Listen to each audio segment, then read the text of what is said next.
As the Small Faces continued to draw various influences into their music, a very traditional East End music hall sound began to appear in their work. None more so than in their 12th single, Lazy Sunday. I remember the first time I heard Lazy Sunday, and I heard that voice, and I immediately thought The Artful Dodger in Oliver, which my parents had taken me to see in 1960 when I was 6 years old, and we then bought, or my parents bought the original cast recording on LP. And I heard that record, and I heard Steve Marriott singing, and I thought, this sounds like The Artful Dodger. And then, it was only then that I discovered he had actually played The Artful Dodger, and I had seen him at 6 years old, and yet I'd recognised this kind of 12, 13-year-old voice when he was playing that role as the same voice on this record. And it's absolutely there, you know, the Cockney persona, very recognisably. Lazy Sunday started off as a blues song, and it was just a kind of work in progress. It was a kind of 12-bar blues which Marriott was fooling around with. Then he read an interview with by the Hollies, and one of the Hollies was moaning about Marriott not singing in his English voice, that he sounds too American. So he thought, okay, you want English? I'll give you English. And that's why he sings the song in, you know, that broad Cockney accent. But they make it very clear, they've got no room for ravers. They stop me from grooving, they bang on me wall. They're doing me crafting, it's no good at all. I remember going to his flat in Chiswick, and he was telling me then about the problems he was having with neighbours. So whatever he was writing about was all based on real experience, people complaining about the noise. And of course Steve was a very noisy person. You wouldn't really want to live next door to him, playing records continuously 24 hours a day and practising guitar, and he was the ultimate kind of rock neighbour from hell. So he wrote this marvellous little, very funny piece about it. And of course Lazy Sunday gets noisier and noisier as it goes on. It's a real youth anthem in some ways, because, you know, all kids have been, you know, told to turn their music down by the neighbours or their parents. But the thing was, it was a constant in Marriott's life. I mean, he had throughout the Small Faces, he must have had about 20 different apartments. There's one great photo of him where he's sitting outside his flat in Baker Street. He's been kicked out because, you know, he just put on music at 3 in the morning, up loud. And his quote is, Cilla Black lives above me, and you would have thought out of anyone she would have understood, but no, even she was moaning about it. Some people think that maybe Lazy Sunday is an example of too much of the vaudeville kind of fun aspect of the Small Faces.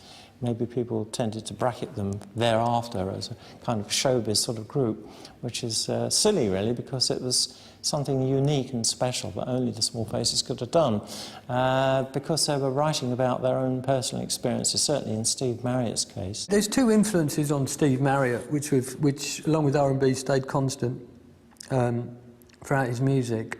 One is the musical, which was dying out when he was a kid, but he would have been exposed to. And the second was a knees up, which the family used to do on a Christmas day. They would all gather around the piano. And for that day and that day alone, they would be allowed to sing these kind of songs which are a bit ribald, a little bit, you know, a little bit blue.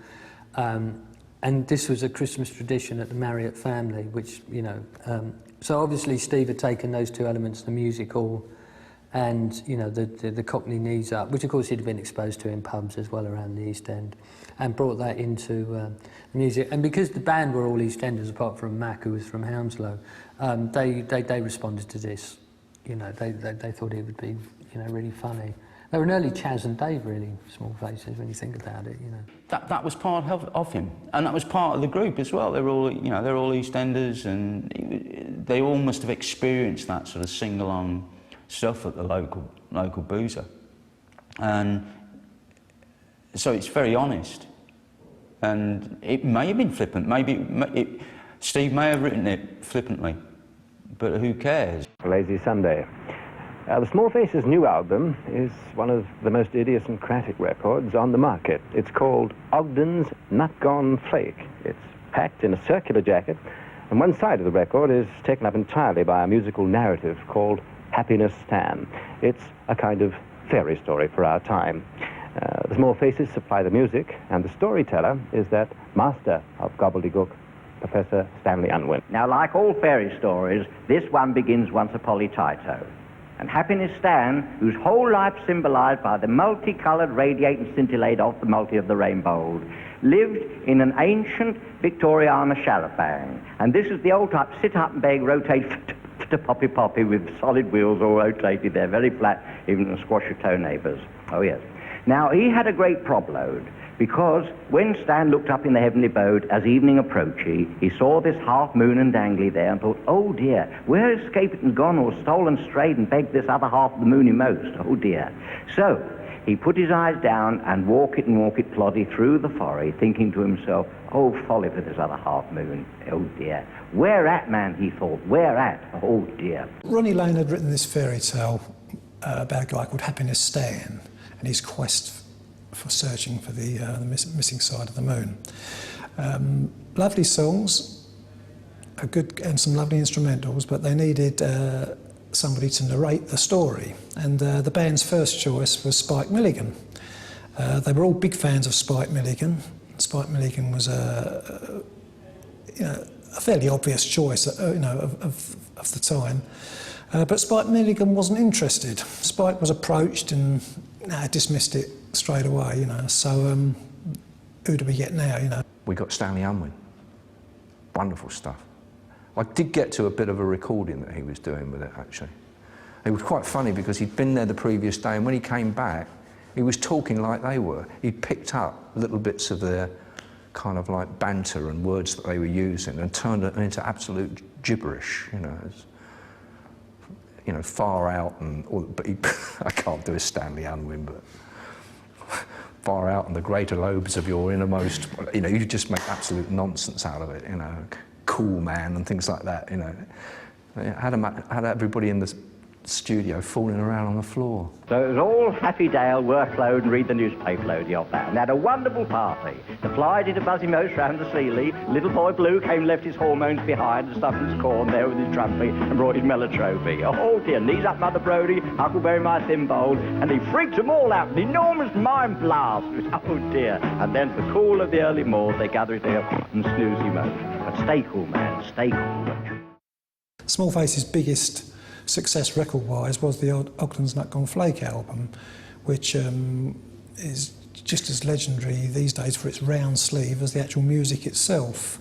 The boys decided that they wanted it to look like a tobacco tin, and Ogden's Nut Brown Flake was one of the popular tobacco brands of the day, and the guys themselves actually sent away to the tobacco factory asking them for designs of their tobacco tins, as they wanted to base the new album around it.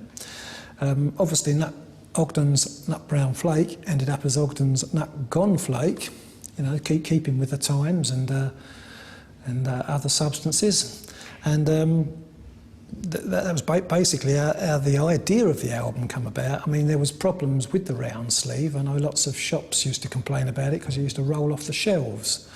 But the fact that it was round got it noticed. I think Ogden's had some great moments on it, but because it had the round sleeve and because it was a concept album, which was a fresh idea at the time, even though it's only the second half of the album which deals with the concept, which is about a guy called Happiness Stan looking for the other half of the moon.